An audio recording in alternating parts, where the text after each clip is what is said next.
बिस्मिल्लाहिर्रहमानिर्रहीम। मैं हूं डॉक्टर मोहसिन और ये है my health clinic.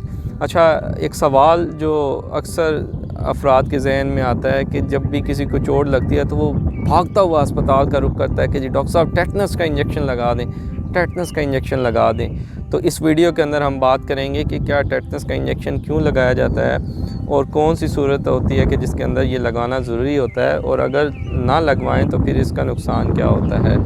Tetanus basically एक बैक्टीरिया है जिसको क्लोस्ट्रीडियम टेटनाई का नाम दिया जाता है। ये बैक्टीरिया जानवरों के भैंस, गाय, गधा और इंसान इनके पखाने के अंदर पाया जाता है। क्योंकि ये इन पखाने में पाया जाता है तो अगर कोई रोड पे गिरता है तो ज़ाहिर है रोड के ऊपर भैंसें भी गुज़रती हैं, वहाँ पे घोड़े गधे का गोबर वगैरह भी होता है। और हम लोग समझते हैं कि सिर्फ़ अगर पक्की सड़क पे या रोड के ऊपर गिरे हैं या कोई लोहे की चीज़ लगी है तो हमें जाके फ़ौरन टेटनस का इंजेक्शन लगा लेना चाहिए। ये बैक्टीरिया सख्त हालात में भी अपने आप को सर्वाइव करना जानता है।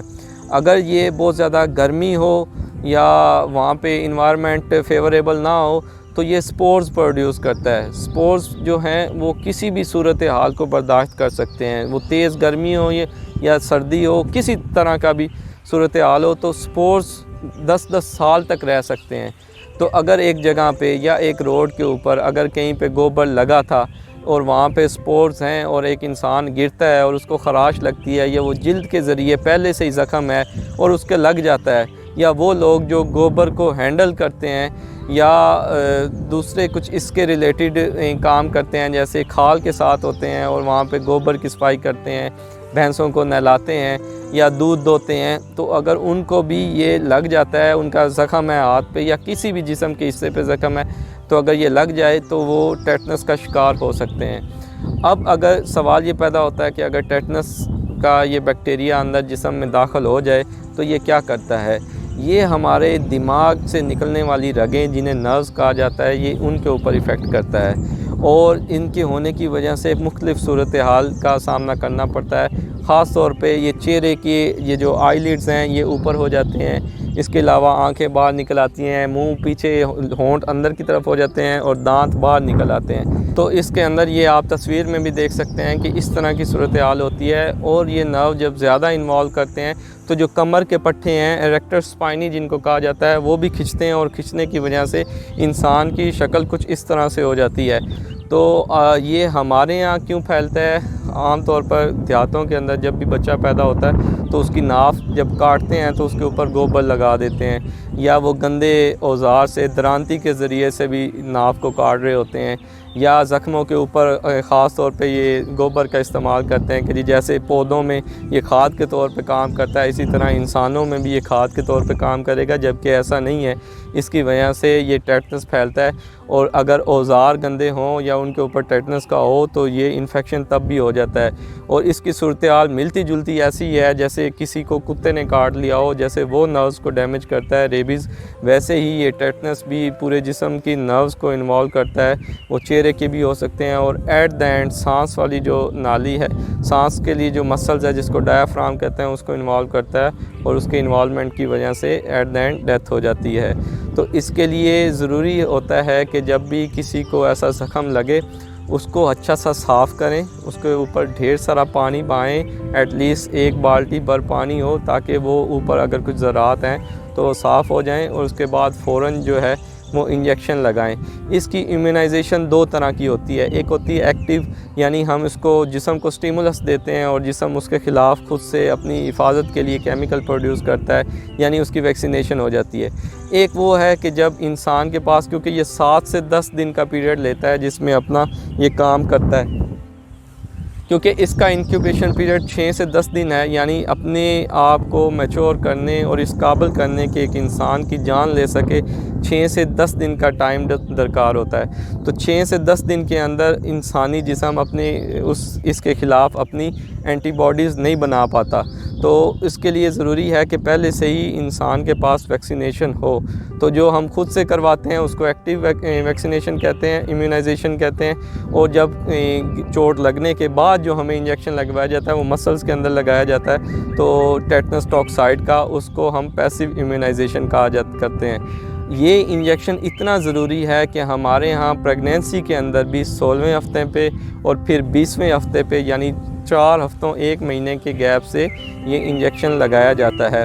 हमारे यहाँ बस यही है कि जब भी गिरें तो जाके फ़ौरन एक इंजेक्शन लगवा लें, जबकि ऐसा नहीं होता। एक इंजेक्शन से नहीं करते बल्कि इसका एक इंजेक्शन लगवाते हैं। जब भी आप अगर अल्लाह ना करे अगर फिर भी ज़िंदगी के साथ साथ है, अगर कहीं एक्सीडेंट होता है या कहीं गिरते हैं या कहीं ज़ख़म आपका था और आप पे ये गोबर या मट्टी या रोड साइड पे कुछ भी लग गया है या ज़ख़म पे गर्द व गुबार है, तो लोगों को यही होता है कि जल्दी से पट्टी कर दें, टांग के लगा दें। अगर ये डस्ट या ये स्पोर्स अंदर रह जाएँ तो ये टेटनस का वजह बनते हैं जो जानलेवा साबित होता है। तो ये 4 इंजेक्शन होते हैं, यानी आज के दिन, फिर 1 महीने के बाद, फिर 6 महीने के बाद और फिर 1 साल के बाद। ये 4 इंजेक्शन जब लग जाते हैं तो फिर उसके लिए एटलीस्ट 5 से 10 साल का पीरियड होता है कि जिसमें अगर गिरता भी रहे तो फिर टेटनस का इंजेक्शन लगवाने की ज़रूरत नहीं होती। अच्छा, अगर किसी को ये चोट लगी और टेटनस का अगर इन्फेक्शन हो जाए और उसने इंजेक्शन भी ना लगवाया हुआ हो तो इसकी अलामात क्या होती हैं?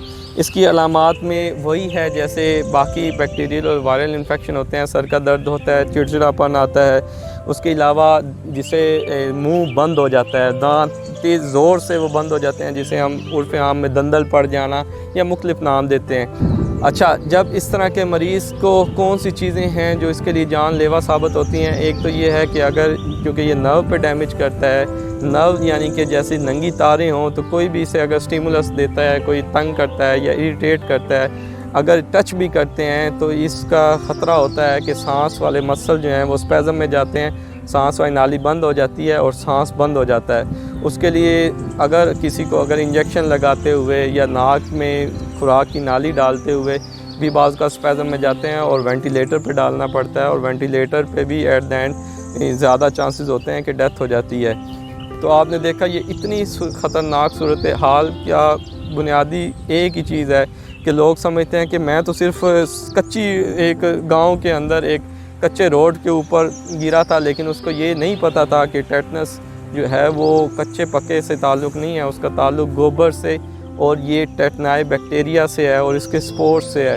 वो किसी को भी हो सकता है और ये हो जाए। और हमारे पाकिस्तान में एक बड़ी तादाद जो है हर साल टेटनस की वजह से जान की बाजी हार जाती है। तदाबीर पे सवाल पैदा होता है कि फिर क्या एहतियाती तदाबीर की जाएँ?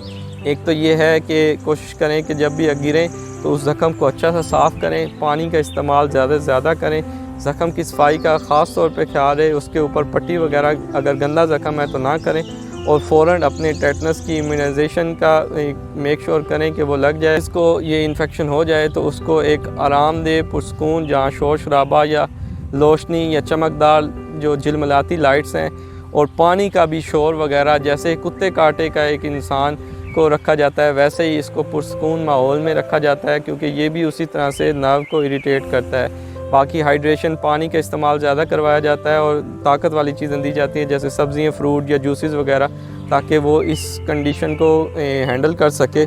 और इसके अलावा अगर ये सूरत हाल गंभीर हो जाए यानी नर्व्स को वो मसल इन्वॉल्वमेंट हो जाए तो फिर वो वेंटिलेटर पे मरीज़ जाता है और वेंटिलेटर से ज़्यादा चांसेस होते हैं कि ये मरीज़ की डेथ हो जाती है।